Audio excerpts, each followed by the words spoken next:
नई रेसिपीज और latest updates के लिए हमारे चैनल को सब्सक्राइब करें और बेल आइकन को प्रेस करना ना भूलें। हेलो एवरीवन, मैं Anita. Welcome back to my channel tadka with twins. Sawan का महीना, तीज का त्यौहार, रक्षाबंधन, भाई बहन का प्यार, तो कुछ मीठा हो जाए। तो फ्रेंड्स, आप सभी को रक्षाबंधन की हार्दिक शुभकामनाएं। तो फ्रेंड्स, आज मैं शेयर करने वाली हूं आप लोगों के साथ राजस्थान के प्रसिद्ध स्वीट डिश घेवर।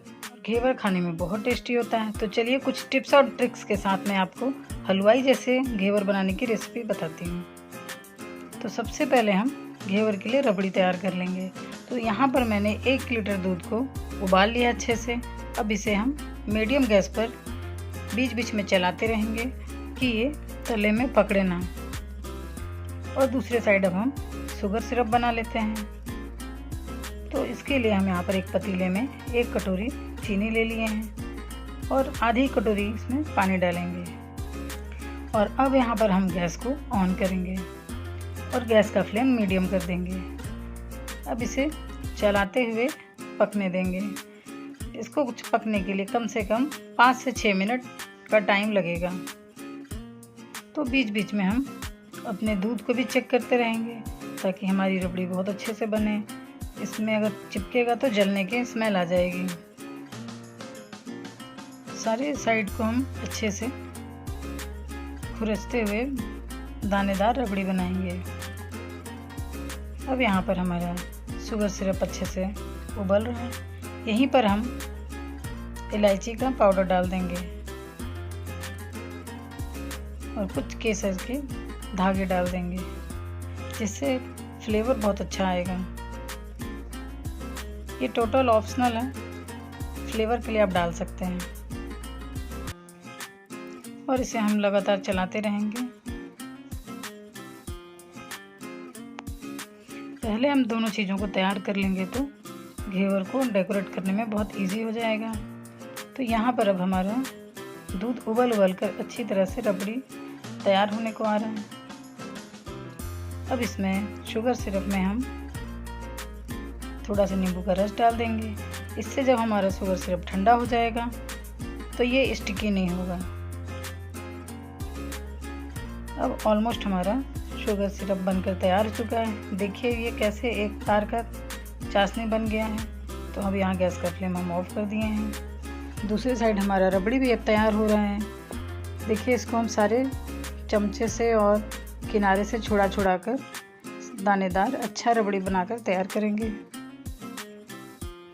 तो अब हम रबड़ी में 2 टेबल स्पून मिल्क पाउडर डालेंगे। इससे इसकी कंसिस्टेंसी थिक होगी। ये टोटल ऑप्शनल है, आप चाहें तो इसे ना भी डालें। डालने से ये जल्दी गाढ़ा हो जाएगा। और यहाँ पर फ्लेवर के लिए हम इलायची पाउडर डाल देंगे। और अब यहाँ पर हम 3 टेबल स्पून शुगर ऐड कर देंगे। शुगर ज़्यादा ना डालें, बहुत मीठा हो जाएगा। 1 किलो दूध की रबड़ी में मैं यहाँ पर 3 टेबल स्पून शुगर ऐड की हूँ। अब इसे अच्छी तरह से मिला देंगे। और ऑलमोस्ट हमारा रबड़ी बनकर तैयार हो चुका है।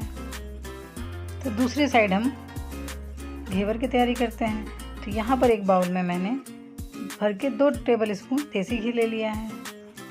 और यहीं पर हम 3 से 4 आइस क्यूब डालेंगे। घी के साथ आइस क्यूब डालकर इसे अच्छी तरह से मलना है।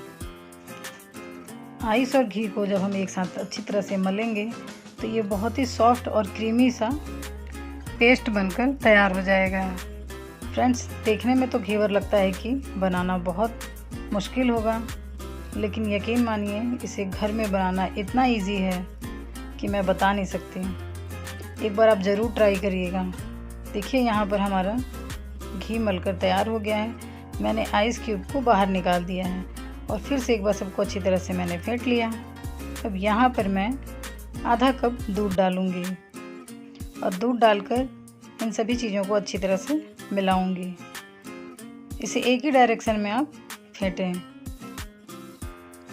बहुत आसानी से अपने घर में ही बहुत कम सामान में मार्केट जैसा बहुत सारा घेवर तैयार कर सकते हैं। अब धीरे धीरे यहाँ पर हम मैदे को ऐड करते जाएंगे, एक साथ ना डालें, इसमें लम्स बन जाएगा। तो थोड़ा थोड़ा डालते जाएं और इसे मलते जाएं। मैंने यहाँ पर 150 ग्राम के करीब में मैदा लिया है, इसलिए यहाँ पर मैं 2 टेबल स्पून घी का इस्तेमाल की हूँ। अगर आप 250 ग्राम मैदे से घेवर बनाते हो तो आप 4 टेबल स्पून घी का इस्तेमाल करना। इसे अच्छी तरह से मलते हुए पतला सा घोल बनाना है, इसलिए यहाँ पर हम थोड़ा थोड़ा करके ठंडा पानी ऐड करेंगे और इसे मलते हुए इसका अच्छा सा पेस्ट बनाएंगे। यहाँ पर मैं अपने पूरे 1 कटोरी मैदा को थोड़ा थोड़ा करके डालती जा रही हूँ और उसका पेस्ट बनाती जा रही हूँ।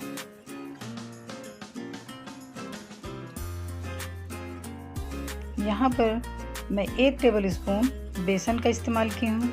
ये टोटल ऑप्शनल है, हलवाई लोग इसे ज़रूर डालते हैं, तो मैंने भी इसको डालकर बताया है।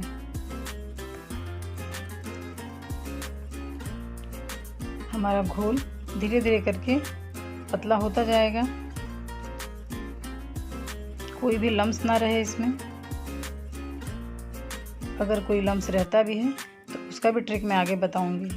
यहाँ पर मैंने 1/2 टेबल स्पून नींबू का रस डाला है, इससे एक अच्छा फ्लेवर आएगा।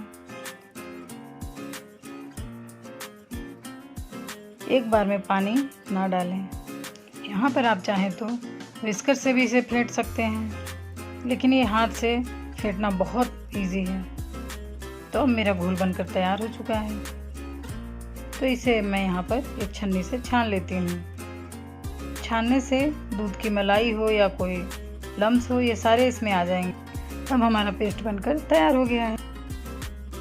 तो आइए मैं दूसरी तरफ से भी आपको घोलना बताती हूँ। दूसरे साइड में मैं 100 से 150 ग्राम के आसपास ये मैदे का इस्तेमाल की हूँ। तो यहाँ पर भी मैंने 2 टेबल स्पून ही घी लिया है और उसमें 3 से 4 आइस क्यूब डालकर मिक्सर ग्राइंडर में ग्राइंड कर लिया है। इसका दिखाने का मतलब ये है कि आप अगर हाथ से ना बनाना चाहें तो आप मिक्सर ग्राइंडर का भी इस्तेमाल कर सकते हैं। तो मैंने दोनों तरफ से पेस्ट बनाकर आपको दिखाने की कोशिश की है। सेम प्रोसेस है वही, आप इसमें भी मिल्क डालकर एक बार चलाएंगे और फिर धीरे धीरे करके इसमें मैदा डालते जाएंगे और इसे चलाते जाएंगे। ग्राइंडर में ग्राइंड करने का एक ही फ़ायदा है कि मिनटों का काम सेकंडों में हो जाएगा। तो बीच बीच में मैं मैदा डालती जा रही हूँ और चलाती जा रही हूँ।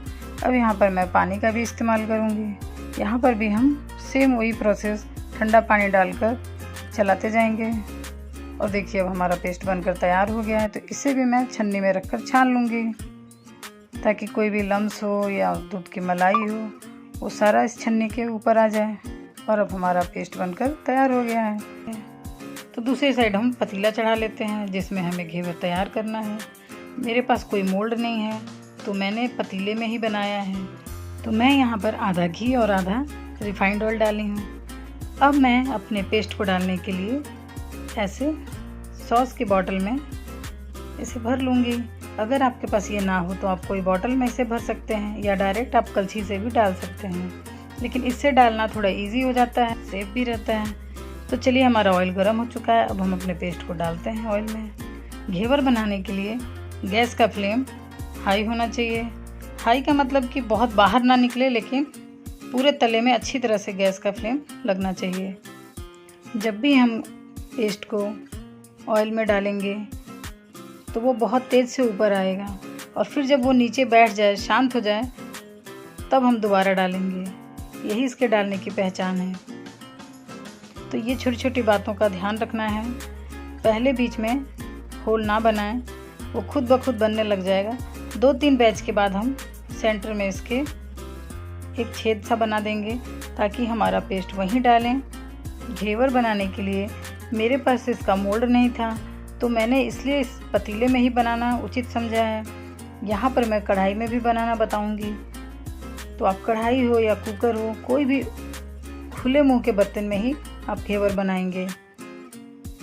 बिना मोल्ड के भी ये बहुत आसानी से घेवर बनकर तैयार हो जाता है और बहुत इजी है बनाना।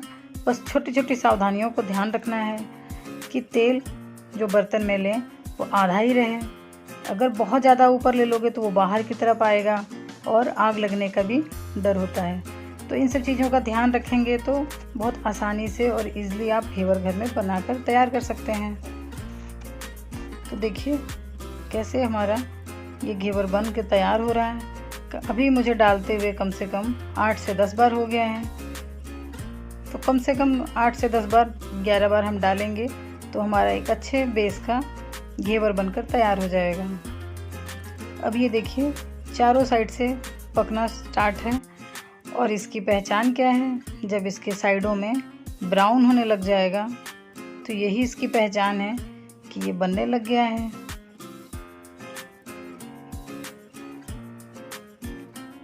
तो अभी मैं आपको ये दिखाती हूँ कि देखिए कैसे ये साइड से भी पक रहा है अच्छी तरह से।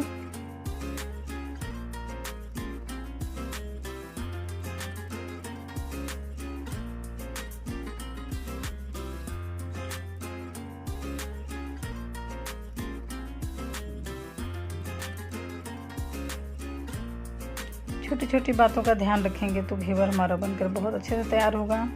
घी का मात्रा स्टार्टिंग में बहुत ज़्यादा ना लें, वरना ये बहुत ज़्यादा खस्ता हो जाएगा और बनने के बाद ये टूटने लगेगा। तो मेजरमेंट आपको मैंने स्टार्टिंग में ही बता दिया है कि 250 ग्राम में 4 चम्मच ही आप घी डालें। तो देखिए अब ऑलमोस्ट ये हमारा पककर तैयार हो गया है। कैसे किनारे को छोड़ दिया है। तो अगर आपका बीच में ना पका हो तो इसको चारों तरफ से आप घुमाकर पका सकते हैं। देखिए ये बहुत इजीली निकल गया और आप इसकी जाली देख रहे हैं कितना अच्छा बनकर तैयार हुआ है। अब अगर आपको कढ़ाई में बनाना है, अगर बड़ा घेवर बनाना है तो आप कढ़ाई में बनाएं। और यहाँ पर मैंने कढ़ाई में बनाकर भी बताया है कि सेम प्रोसेस है। आप कढ़ाई में आधा ही तेल डालें, क्योंकि वो एकदम से ऊपर आता है तो कढ़ाई के बाहर आ जाएगा तेल। और इसी तरह से बार बार हम अपने पेस्ट को बीच में डालते जाएंगे और हमारा घेवर अच्छा सा बनकर तैयार हो जाएगा।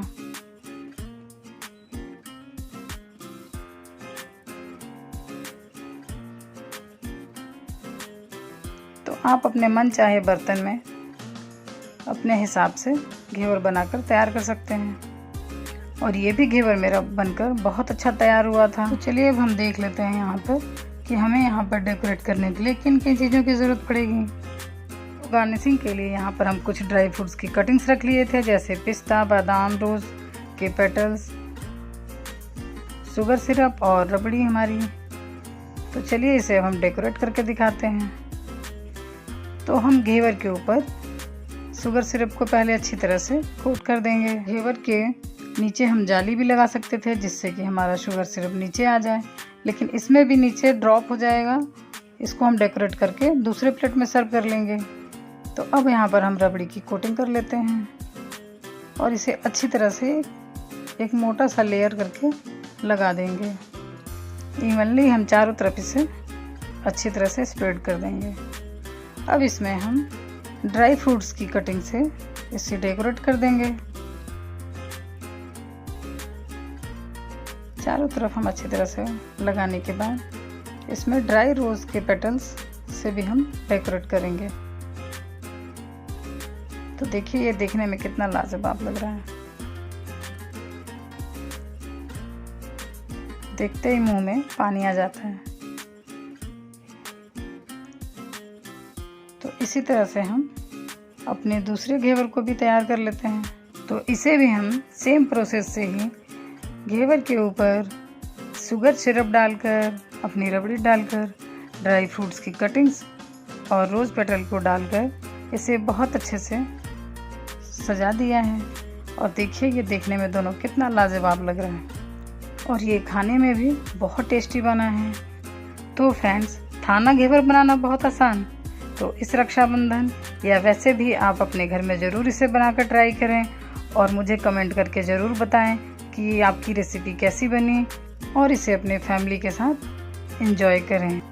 अगर आपको हमारी ये रेसिपी अच्छी लगी हो तो इसे लाइक करें, शेयर करें और मेरे चैनल को सब्सक्राइब करें और बेल आइकन को प्रेस करना ना भूलें। और फेसबुक और इंस्टाग्राम पर मेरे पेज को फॉलो करें और कमेंट करके ज़रूर बताएं कि आपको हमारी रेसिपी कैसी लगती है। तो मिलते हैं नेक्स्ट वीडियो में।